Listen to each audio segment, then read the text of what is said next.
8 students, and all the profs were men. Should get to the highlight though. No, it's stories. Obviously, a highlight is meeting Loie. This is before Chicago, of course. We had a special train. We were a small university, small college. That was a time when the whole college was with what we were doing. I think we were only about 800 students. I'm not sure, 900. And if we'd won in this away game, if we win this game, we're going to be undefeated for the first time, plus being scoring champion in the United States, and we would probably get a small bowl game. So we have a special car on the special train for the football team going to the game. Coming back, there was no special car. We were all intermingled. We'd won, and it was a very, very happy car, train. And I would walk down the aisle, say, "Hey, Coach," and they'd hand me a paper cup, and I was thirsty, and They were drinking. Oh, were they drinking? And I had more than I should have. And then I see this charming-looking young lady sitting with Bob Kuska, my big tackle. Big for us was 240 pounds. That was a monster in those days. Tackle, and they were back-to-back seats, and I sat facing them. And ended up getting off the train with Loie. Instead of, she didn't get off with Bob, she got off with me. 3 weeks later, she's with me at the bowl game in Tampa, Florida, my hometown. A lot of stories with that. The upshot of that one is that Harry Truman had added a year to all inactive reservists, and called them to Korea, because what I found out later, the name of the game was to send all the old farts and young draftees to Korea and keep developing your regular army in the States. So a day after the bowl game on New Year's Day, I had to check in Waukegan and be sent to San Diego and get ready for Korea. I had an interlude of 2 months that we can talk about sometime before I was sent over in San Diego. Which is very interesting. But so now I did a year in Korea. I gave Loie my new car, my Studebaker, which between my nothing salary and delivering mail on Christmas vacations and working the city street department in the summer, fixing potholes, I had bought. What was all that? Did you say about all of your jobs? I worked around the clock. I mean, I had to survive. I had to have a car. I worked for the city street department in the summer and delivered mail in all the vacation periods. This prof, who was very popular in town because we were winners. Mm-hmm. I mean, I was invited a lot of places. Of course, they were a little surprised to see me delivering mail and fixing potholes, but to this day, I've had it, and there's been carryover, apparently. I don't know. To this day, I have a rapport with the city street department. They wave, everything. But Loie, I gave her my car. We were engaged in 3 weeks after I'd met her. And I go to Korea for a year. Neither one of us knew what being married was about.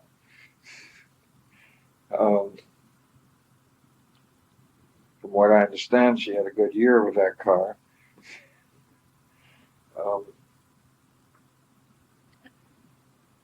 Now, Korea is a separate subject. Lots of stories there.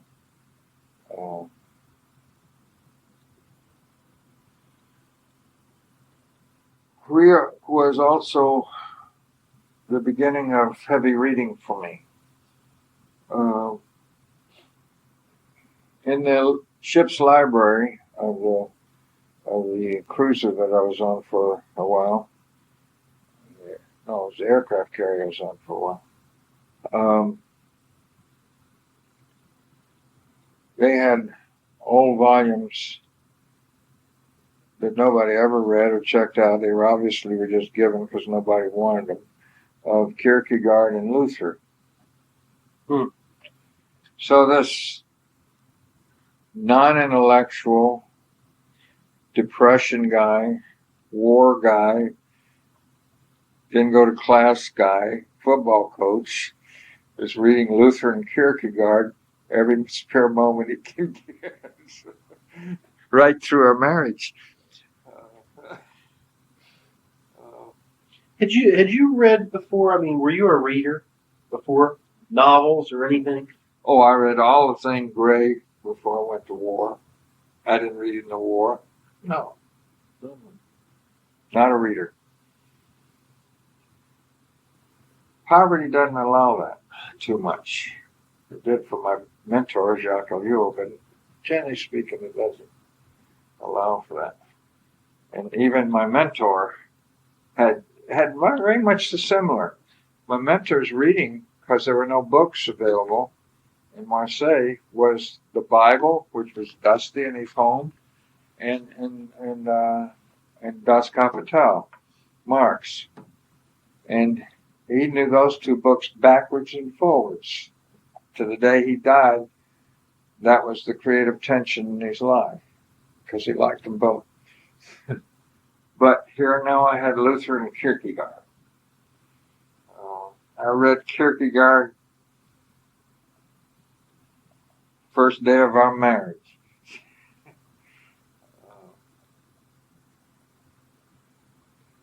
It didn't jive with anything else, reading those two.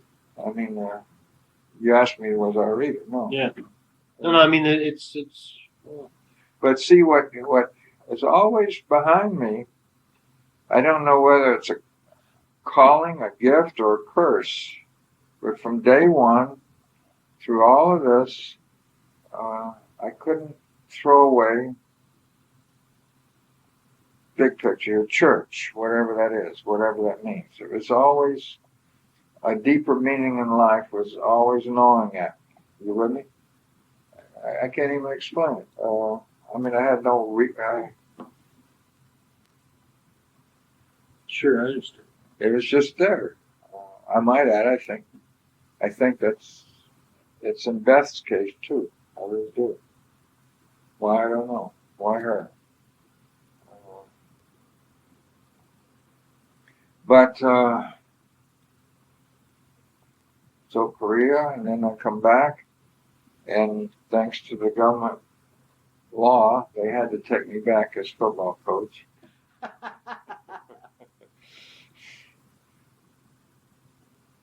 Even then, I came back beginning of spring semester. I couldn't start till the fall. And I didn't have a place to live. I had checkout pay. I didn't have any money.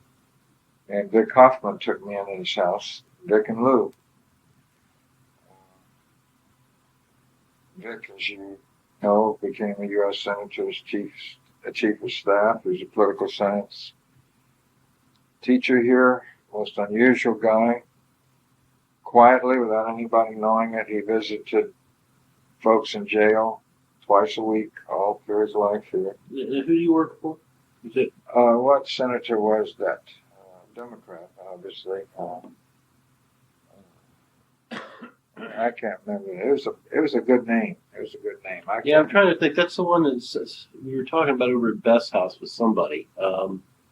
That's quite a few Larry Bass was talking about Dick Hoffman wasn't he? Yeah. He would know that name because Vic was in political science. And most unusual guy. His doctoral dissertation, he had boxes and boxes and boxes of material. It was on hobos. Yeah, that's right. So he rode trains spare moments in summers. He got freighters to get to know the hobos. So he's a different kind of, and yet very intellectual. He was an intellectual. Mm-hmm. Very unusual fellow. So he had something to do with me in a way, rub-off style. So let's see, I'm coaching now and we're rolling. And we're winning. Oh, when I met Loie, before we got married, I said, see, the same thing I mentioned on the church before.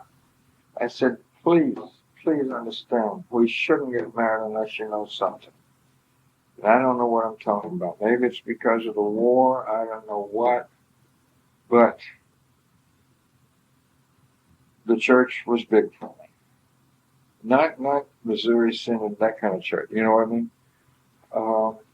I said, I don't know. I might not end up as a football coach. I might end up as a missionary in Africa, for all I know. Please, if we get married, I can't be stopped from doing this. That was stated in the middle of a football field, Loie, between the two of us. So she might have forgotten it, but she knew what. She was told what she's getting into. What's interesting, whenever we got beat is whenever I thought I'd be a missionary in Africa. It's amazing.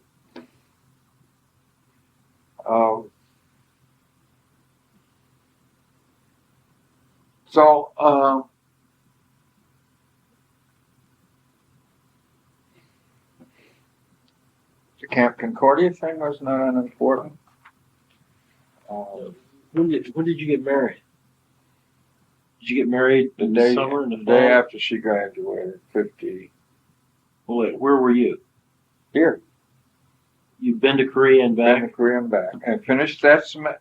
I had to wait for that semester to end before I could start my duties again. That spring, 52, I guess it was. And then that's the same spring she's finishing up college. How long were you in Korea? 1 year. Okay, so you'd met her when she was a junior or something. Yeah. And then the next year you'd met her when she was a sophomore. Could have been. Well, the end of the fall semester, so sophomore and a half. Uh-huh. So she was in her junior year. I went in January to February. Oh, I got you. So it was from her, you were in Korea the middle of her junior year to the middle of her senior year. Yeah. And I did get my brother up here and my wife and his wife for the wedding, and borrowed $500 so we could have something to start on. Was he a doc at the time? Yeah. I take it you were talking about Ernie. Yeah. The marriage, I don't know if this should be a little biggie. The marriage was at St. Paul's, which is a major church in Loie's parents' church. Fort Wayne, Iowa is 1,000,000 miles long.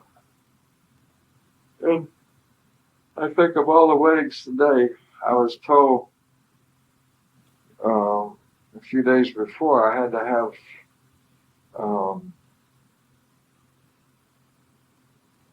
I don't know, some ushers or best men or something like this. So the people I got were either vice presidents of university. I had Fritz Kruger, Al Lohman, I think John Streetelmar, for all I know. I mean, I had top brass at the university. And this is a couple of days where you come down and be usher for my wedding, which I knew nothing about. Nothing. Loie's parents had 90% of the people there were Loie's parents' age and their friends. Had you ever been to a big wedding? No, never been to a wedding. Never been to a wedding. I don't think I've been to a wedding. Yeah. I slept that afternoon. We married at 6. Reception was strictly meeting all these old folks. And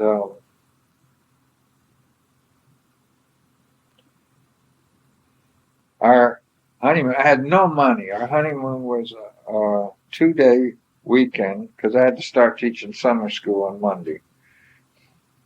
We got married June the 10th. June the 6th, my anniversary of D-Day, so I could remember it. Patty was born June the 10th. Yeah, it was funny. No, we married on D-Day, so I could always remember my anniversary. But we spent the weekend in Winona, Indiana. Really exciting place.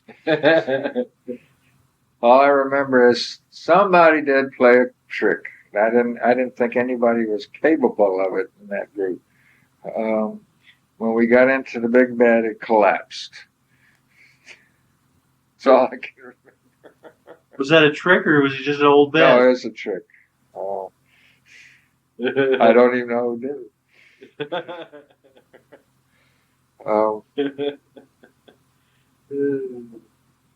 Well, then we had to hustle a place to live, Valport, all that stuff.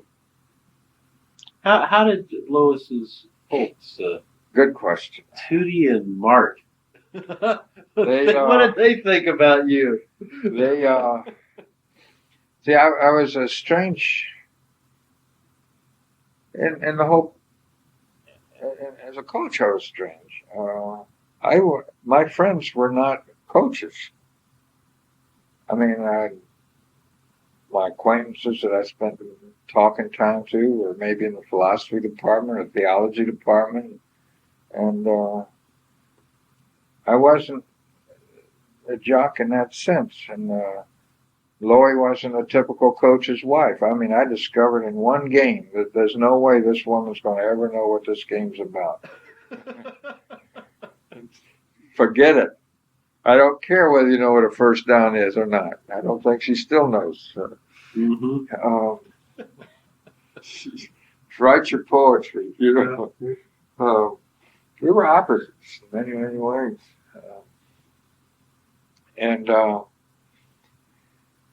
What was your question? About Mart and Oh, yeah. Tootie. They had real problems with it.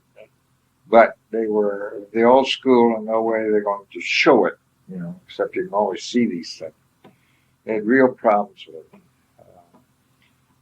I didn't quite fit the Lutheran hierarchical ancestral mode. Lucky you were a Lutheran.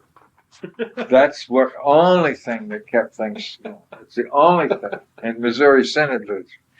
It's the only thing that kept us together with them. But with a lot of boo-boos I made and stuff, things got pretty good after that. Of course, just like with my father, we're the ones that end up taking care of the oldies. You know what I Yeah, mean? no, I know how it ended up. It was fine Yeah. as it ended up, but, you know, I just wondered how it started with, you know.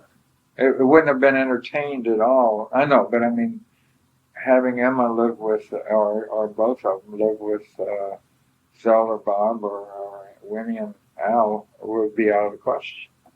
Just as my father would have been out of the question with anybody else. And thanks to Loie and myself, we had no problem with that. Matter of fact, quite contrary. It was not a hard decision at all. No, we just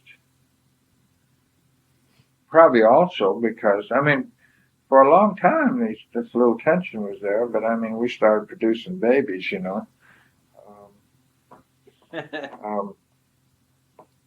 Loie's first job was teaching in Hobart English, and the first thing they said, please don't have a baby for a while. She just got married, you know, and by the end of the semester, she's announcing to the principal that she's pregnant.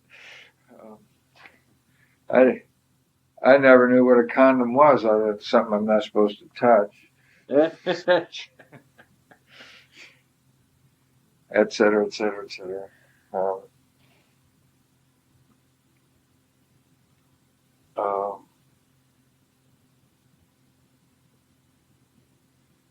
So that was another facet of all our lives, the marriage scene. I can honestly say, and I look back, history is very important to me. And history without understanding the present is very important to me. If I were to judge my behavior in Chicago, football, husband, wife, children, father, all that, in terms of today's norms, I'd score about a 1. That's not good history. I always was extremely concerned about Loie and the kids. I repeat it, if you look at it from today's objective view of our norms today, it probably looks terrible. I dragged her to Chicago and so forth.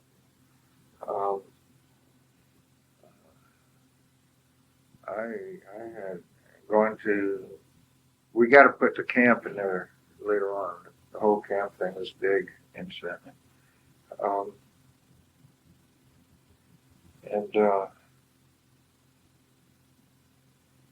I knew I had to be in Chicago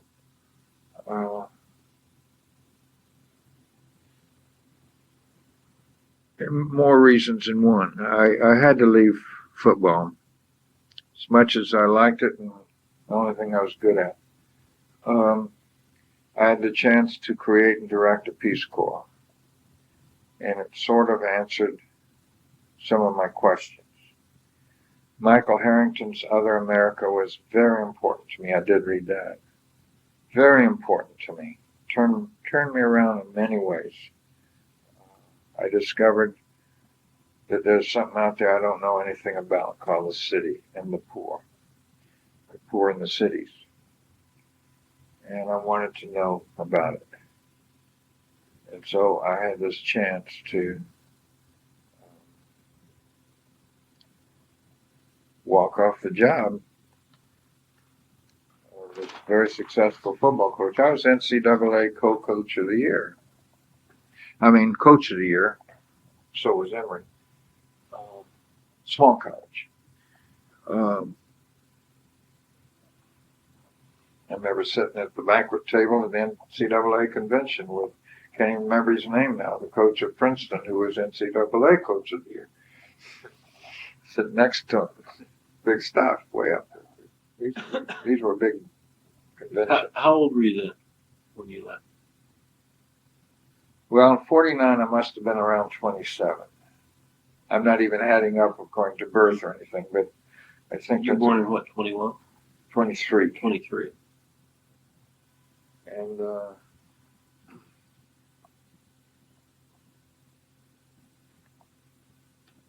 but oh God, those were heavy years. The only point I'm making now is I was deeply concerned about the children in Loie, but from giving brownie points to myself, from a perspective of being as good of a traditional father, husband as one could be in those mores. You follow me? Mm-hmm. I went through agony on where to live in Chicago, where should the kids go to school. I made all those decisions. because I was the only one that had a chance to find out anything at all. And then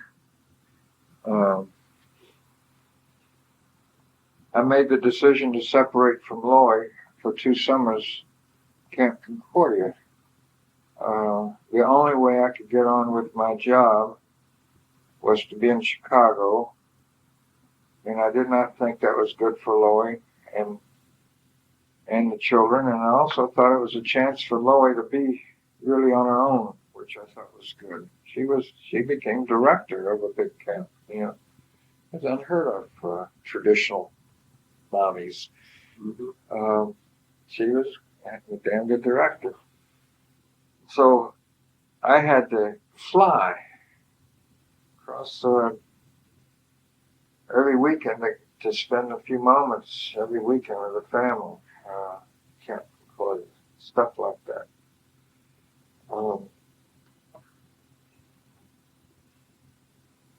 Kind of a lot of stories. Is that first summer that, so we're now pinpointing 68, because, no, wait a minute, no. Yeah. It's when the whole thing in Lincoln Park took place. I was right in the middle of it all. The Democratic Convention. Yeah. But the whole week, you know.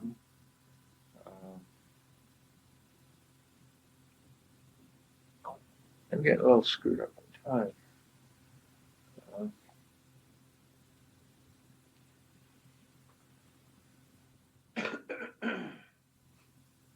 Wait a minute. No, I had a lot of years before that. I mean, leading up to this, I'm getting screwed up because I had a thing that we have to talk about somewhere. My quote mission, if you will. I had already discovered, starting with Michael Harrington, I'd already discovered that the world is spinning on a leftist axis. I've been saying this for 40 years. No matter who's in charge, they're doing what the left said 10 years earlier. That's the direction the world is spinning on, no matter who's right or left in charge. You with me?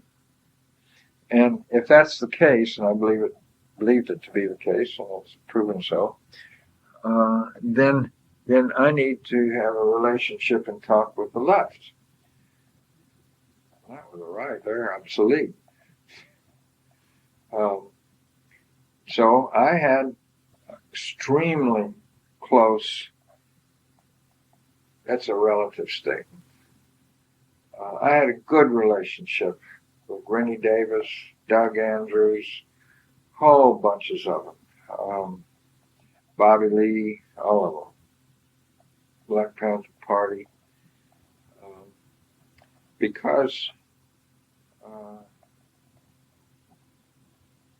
I thought, and still do, that's where one should be spending one's time. I thought, and still do, that the left was making some very serious mistakes way back then. And on the other hand, that's when we go through all this media stuff, the Rush Limbaughs to this day, the media is liberal, and reporters are liberal. Well, the same thing was happening in the 60s, you know. There was hardly a reporter that was against the Conspiracy 7 and for Judge Hoffman.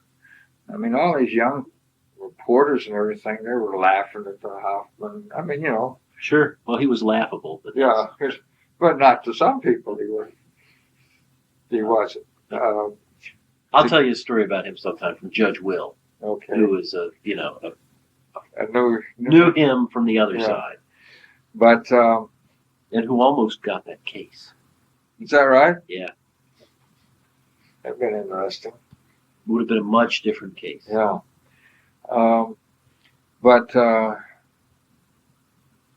so when I said that I wanted conversations with the left, which I really didn't get, I was a failure.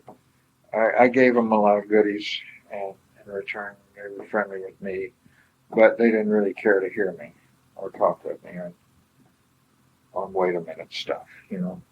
You say you gave them goodies. What do you mean? Oh, I rebuilt the Black Panther headquarters twice after it was firebombed by the police illegally. Rebuilt it. Drywall, everything. I was one of the few honkies going in there on a daily basis for my toolkits and stuff. And I got Pete Knoble from Wilmette, a real entrepreneur, bourgeois. He donated all the materials. Huh. And I housed, when Loie's up at camp, Doug Andrews had no place to go when he got out of jail, accused of firebombing the West Side. He stayed at my apartment. Rennie Davis stayed at my apartment.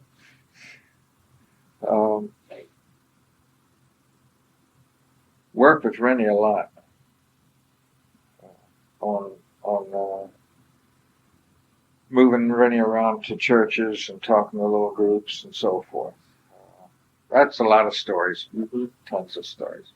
But the point here is that I really wasn't hurt by them at all. I wasn't taken that seriously.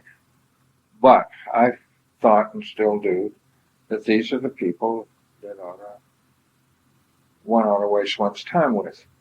You with me? Not the Judge Hoffmans in that world. That's obsolete. Just like I say, the hierarchy of Missouri Synod today is obsolete. It's not worth your time. It doesn't mean anything. You follow me? That kind of thing. Next time we got to talk a little bit about my heresy trial, because that's uncharted, unwritten, unheard of, and major.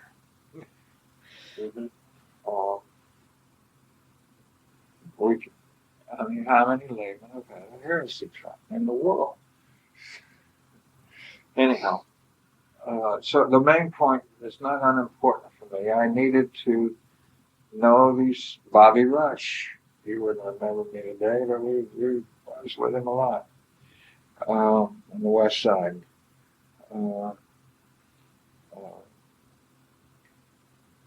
I love as a lawyer, you'd love the details of the Doug Andrews trial. I know the lawyer's name so well, he's a funny black guy, and I can't think of it right now. But shocked the liberal lawyers and everything else with this selection of the jury. He picked an all-white jury. Here's Doug Andrews accused of burning the West Side, and some major institutions, incidentally. The Ecumenical Institute being one of them. Really? The Ecumenical Institute? Yeah. You know those people, Bruce McEnroe? Oh, yeah. But, that's funny, because I was at Penn State and I met him. Is that right? People, yeah, all those Ecumenical Institute people. Yeah. Well, Doug's accused of burning that place, but he had this all-white jury, and of course Doug stayed with me. What in the hell are you gonna? I didn't have time. I was really busy doing other stuff. What in the world are you getting an all-white jury for? Walt, don't tell anybody. But you got to know people in history. So Tennessee is called the volunteer state. And not for nothing. Half of Tennessee hates the guts out of the state, out of Washington. Anything that has to do with government, Washington, the state, no matter what color it is, they're against. And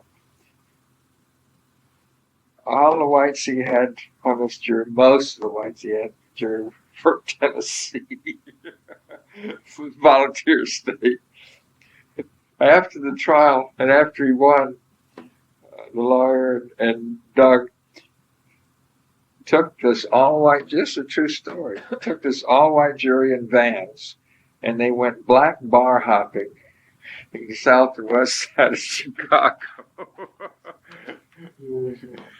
There's a lot of ingredients in there, but God, that was a period. Whew. God, I remember I had kids in Cabrini Green lying on the floor while the National Guard is spraying bullets and things are burning all around. And I'm in a very, very rich liberal woman. What's her name? I can't remember. On a Lakeshore Drive cocktail party. And I'm using the phone over and over again like a command post. Here I am, like top of the mark. Lakeshore Drive. God. Oh, it's crazy. I was at the cocktail party because they knew I had something to do with something. They didn't know anything. Yeah. You were the... I have Yeah. a pretty thick, we'll close down, I think, now soon. But I have a pretty thick FBI file. Yeah. And most of it's blacked out. But one of them is that I brought Black Panther Party together with leading industrialists in the Midwest, which is true. But they so happen to be the leading industrialists weren't that big. They lived in the northern suburbs here, for the most part, Miller and that kind of thing. And that was a crazy time, as you well know. Did you ever get your file? Yeah, I got it. I got. No, I didn't get the part they won't give me. Yeah, but you got what they'll give you. I got what I did. And yeah, I had Bobby Rush and Bobby Lee and so forth at cocktail parties and the Millers of Indiana, and I remember telling the two Bobbies. I remember at one cocktail party. They just want to know what's they were liberals. Mm-hmm. And they just, this is exciting. We got the Panther Party leaders. They weren't going to change their life a bit. And but I remember counseling the two Bobbies. We went in the kitchen. I said, let's take a break. And I can't remember what they were doing was telling these top real estate banker people their job. And I said, well, you don't do that. They know their job. I can't remember the details. You know what I mean? You ought to do this. You ought to, now get off of that stuff telling them what they ought to be doing. Just tell them who you are. What they get carried away, these folks.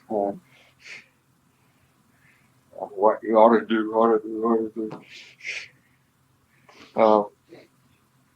I don't know. We better quit.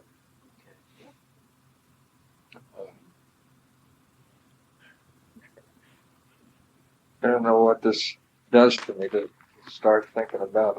I wipe history. I wipe the past out in my action, my daily life. So I don't live in it at all. No, I understand, and I think a lot of us are that way. But that doesn't mean it doesn't have an impact on No, I agree. Yeah.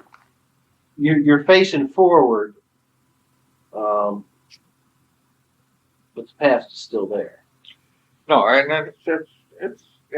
It's just how do I bring me, the individual, into that? It fits my whole philosophy, or whatever you want to call it, that history, until you get to the real roots of things, you don't know what's going on. But then the next statement is, for me, you don't know history unless you know the present, and you don't know the present unless you know the past. And until you at both of those in tension with each other, you're not going to make history for the future. And that's very important in my life. And so now I got to live it in a sense as an individual here. But when I did that thing on being a father, I don't take a back seat. Don't tell me I was a male chauvinist pig. Don't call me that. Don't call me a racist, even if I said racist things. I didn't move into Cabrini because I was a racist. I said racist things, got beat up a couple times because of it. But I didn't intend to say racist things. They just told me I was saying racist things. That kind of thing. You know? But don't call me male chauvinist pig. I sweated drops of blood over my family, my kids and Loie and so forth. Who's calling you that? Oh, nobody directly, but if I were to tell us history in the abstract and so forth, here I drag Loie. We have a house finally after all the years in a dorm and 4 kids, and we built our house, and a year later, we're going to live in Chicago, which is like going to prison. Loie's crying all the way there, but willing to go. Then I couldn't get her back again when the time, she cried going to Germany. I couldn't get her back from Germany. But a man, or that role, has to know that that's possible. You know? I had to make a decision. When we moved to Chicago, I made a decision. There's no way she's going to come back here every weekend for 6 months. She's not going back to Chicago for 6 months. Now, I had to enforce that as nicely as I could, and democratically as I could. But if she started on that kind of thing, she would never know Chicago. Yeah. And I was right. I'm convinced I was right. Chicago's a major thing in her life, major turning point in her life, and a plus all the way. Well, lots of us have to be pushed That's what I to mean. realize where we want to go. I tricked her to go to Iowa State Writing School. She doesn't really know this, how much I tricked her to this day. I worked through a couple of key people here who respected her. She was teaching English. And I worked through this dude at Iowa State. And can't you not, this gal's got it, you know. If there's any way you can get her a grant, I'll back it up or something. Well, let her say yes or no to it, you know. If it wasn't a grant there, it couldn't have been possible. I'll take care of the kids all summer, you know. That's like culture shock. Mm-hmm. And it had to be push and pull and shove and undemocratic and authoritarian and sneaky and everything under the sun. I hated every minute of it. But I'm glad I did it. Yeah. Yeah.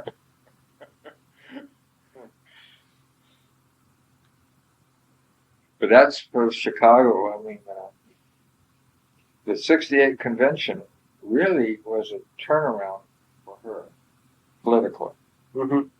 After several years in Chicago, raising 4 little kids, being with all these mafia nice women who were not allowed to walk over 2 blocks, so they could go to Little Gaudi Park or Lincoln Park Zoo. The mafia women weren't allowed to take their kids very far either. That's who Loie got to know. You know, we went to parties with the mafia.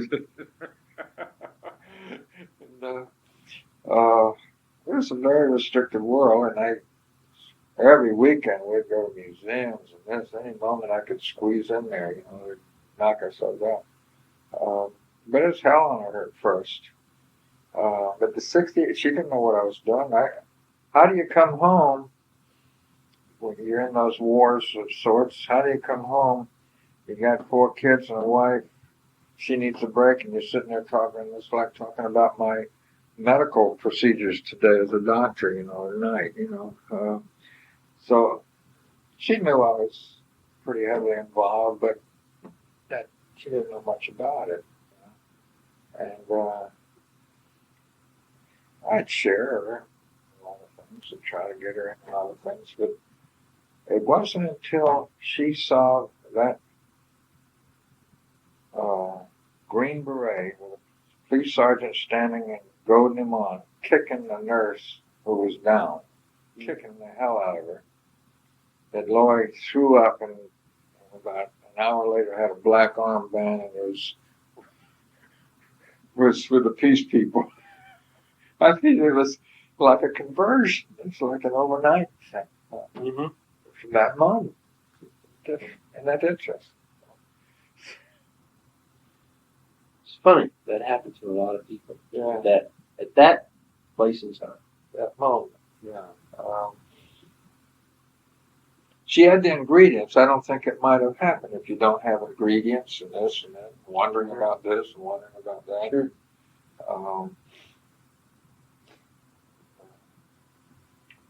I mean, in some senses, it happened to the nation. Yeah, exactly. Yeah, the Kent State was a moment. God, that was a moment. Mm-hmm. Look how the overnight administration buildings are burning down all over the country, you know, including the conservative view. Oh, Well, all right. this week, I'm going to look through this and put some stuff together. Okay. We have ways to go, just on On the chronology. yeah. Yeah, I know. But also, I don't want to push you, but the handout sheet, that didn't need much correction of any, did it? I'm going back to neighbors. No, the handout sheet doesn't need any. The finance sheet just needs to take a little piece out. Well, the finance sheet and the board of directors sheet, I need the board of directors sheet. You, but I'll take the time. I've got to get to Ron, and even preliminary to our first little meeting. Oh, I can run that out today if you want. Yeah, I'd like